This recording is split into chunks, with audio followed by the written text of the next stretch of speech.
Hello friends, welcome to today's Samayal. இன்னைக்கு நம்ம today சமையல்ல ஹோட்டல் ஸ்டைல்ல ஒரு பெர்ஃபெக்ட்டான நான் எப்படி செய்யலாம்னு தான் பார்க்க போறோம். நான் சொல்ற அளவுகளோட உங்க வீட்ல இந்த ரெசிபியை ட்ரை பண்ணி பாருங்க. கொஞ்சம் கூட சொதப்பாம ரொம்ப டேஸ்டியா நல்ல பெர்ஃபெக்ட்டா வரும்.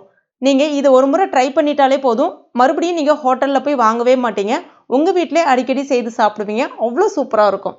இதை இப்போ நம்ம எப்படி செய்யறதுன்னு பார்க்கலாம். இந்த ரெசிபி செய்யறதுக்கு முதல்ல ஒரு பாத்திரத்துல 1 கப் கோதுமை மாவு, 1 கப் மைதா மாவு, 1 டீஸ்பூன் சர்க்கரை, 1/2 கப் தயிர். தயிர் வந்து ரொம்ப புளிச்ச தயிரா பயன்படுத்தாதீங்க. 1/2 teaspoon baking powder, 1/4 teaspoon baking soda, அதாவது சமையல் சோடா ஆப்ப சோடா இருக்குல்ல அது, தேவையான அளவுக்கு உப்பு, 2 டீஸ்பூன் எண்ணெய். முதல்ல தண்ணிலாம் எதுவும் சேர்க்காம ஒரு முறை நல்லா இந்த மாதிரி கலந்து விட்டுக்குங்க. அடுத்ததாக தேவையான அளவுக்கு நார்மல் தண்ணி கொஞ்சமாக சேர்த்துட்டு, மாவு வந்து ரொம்ப அடித்து பிசையணும் அப்படிலாம் கிடையாது. நம்ம நார்மலாக சப்பாத்தி மாவு பிசைவோம்ல அந்த பதத்துக்கு கரெக்டாக கொண்டு வந்துடுங்க. தேவைப்பட்டால் மேலே கொஞ்சமாக எண்ணெய் தடவிட்டு இதை வந்து ஒரு 1/2 மணி நேரத்துலேருந்து 1 மணி நேரம் வரைக்கும் நல்லா ஊற வைக்கணும். அப்போ தான் மாவு நல்லா ஊறி அந்த நான் ரெசிபி அவ்வளோ சாஃப்டாக சூப்பராக வரும். இது அப்படியே இருக்கட்டும். அதுக்குள்ளே நீங்கள் ஏதாவது கிரேவி செய்கிறீங்கன்னா அதை வந்து ரெடி பண்ணிக்கலாம். இப்போ 1 மணி நேரத்துக்கு அப்புறமா இதை நம்ம திறந்து பார்க்கலாம். மாவு நல்லா ஊறி வந்திருக்கு.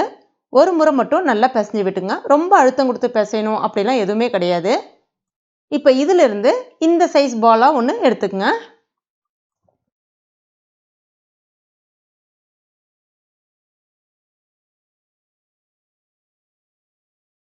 லைட்டாக இந்த மாதிரி தட்டிட்டு அதுக்கு மேலே கொஞ்சமாக எள்ளு, கருப்பு எள்ளு பயன்படுத்துகிறேன். கூடவே கொஞ்சமாக பொடிசாக கட் பண்ண கொத்தமல்லி இலைகள் போட்டுட்டு லைட்டாக இந்த மாதிரி ஸ்ப்ரெட் பண்ணி விட்டுக்குங்க. இப்போ இதை அப்படியே திருப்பி போட்டுருங்க.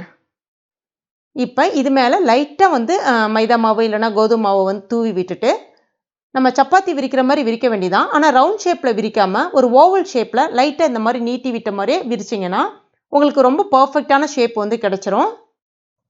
இது வந்து நம்ம மொத்தமாக உருட்டி வச்சுக்கிட்டு அந்த மாதிரிலாம் பண்ண முடியாது. ஒன்று சைட் பை சைடாக போட்டால் தான் பர்ஃபெக்டாக வரும். இப்போ இது மேலே லைட்டாக நார்மல் பச்சை தண்ணி வந்து லைட்டாக தெளித்து விட்டுட்டு ஃபுல்லாக இந்த மாதிரி ஸ்ப்ரெட் பண்ணி விட்டுக்குங்க. அதுக்கடுத்ததாக ஒரு தோசை தவாவில் நம்ம அந்த ஈரப்பண்ணோம்ல அந்த பகுதி வந்து அடிப்பக்கத்தில் வர்ற மாதிரி இப்படி போட்டுடணும்.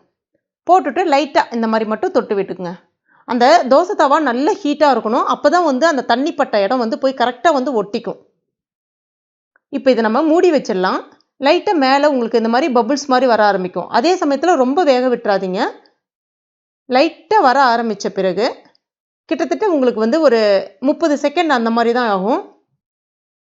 அடுத்ததான் நம்ம மூடியை திறந்துட்டு இதை வந்து நம்ம கேஸில் வந்து ஸ்ட்ரெயிட்டாக அப்படி லைட்டாக கவுத்தி விட்ட மாதிரி அப்படி காமிக்கணும்.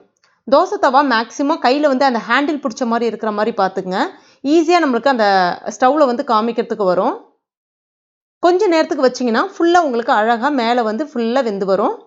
அதுக்கப்புறமா மறுபடியும் தவாவில் வச்சுட்டு லைட்டாக பட்டரை வந்து தடவிட வேண்டியதான். அவ்வளோதாங்க. பாருங்கள் எவ்வளோ சூப்பராக மேலே நல்ல பபுளாக அழகாக சூப்பராக பர்ஃபெக்டாக வந்திருக்கு பாருங்கள். ரொம்ப ஈஸியான ரெசிபி இது. ஆனால் பார்க்குறதுக்கு ரொம்ப கஷ்டமான ரெசிபி மாதிரி தெரியும். ஆனால் ரொம்ப ஈஸியான ரெசிபி. ஆனால் ரொம்ப டேஸ்ட்டாகவும் இருக்கும். இது கூட தொட்டு சாப்பிட்றதுக்கு நான் இன்னைக்கு எக் கிரேவி செஞ்சுருக்கேன். ரொம்ப பர்ஃபெக்டாக மேட்ச் ஆகும். இல்லைனா சிக்கன் கிரேவியும் பர்ஃபெக்டாக மேட்ச் ஆகும். நீங்கள் வெஜ்ஜாக இருந்தீங்க அப்படின்னா ஏதாவது ஒரு வெஜ் கிரேவி செய்து சூப்பராக அசத்துங்க. ரொம்ப டேஸ்ட்டாக இருக்கும். நல்லா சாஃப்டாக சூப்பராக வந்திருக்கு பாருங்கள். கண்டிப்பாக நீங்களும் உங்கள் வீட்டில் ட்ரை பண்ணி பாருங்கள். ட்ரை பண்ணி பார்த்துட்டு மறக்காமல் எனக்கு கமெண்ட் பண்ணுங்கள். இந்த வீடியோ உங்களுக்கு பிடிச்சிருந்துன்னா லைக் பண்ணுங்கள். உங்கள் நண்பர்கள் மற்றும் ஃபேமிலி மெம்பர்ஸ் கூட மறக்காமல் ஷேர் பண்ணுங்கள். மேலும் இது போன்ற டேஸ்டி ரெசிபிகளுக்கு நம்ம டுடே சமையல் இது வரைக்கும் நீங்கள் சப்ஸ்கிரைப் பண்ணலைன்னா உடனே சப்ஸ்கிரைப் பண்ணிங்க. கூடவே மறக்காமல் அந்த பெல் நோட்டிஃபிகேஷன் சிம்பிளையும் ப்ரெஸ் பண்ணிங்க. தேங்க்யூ.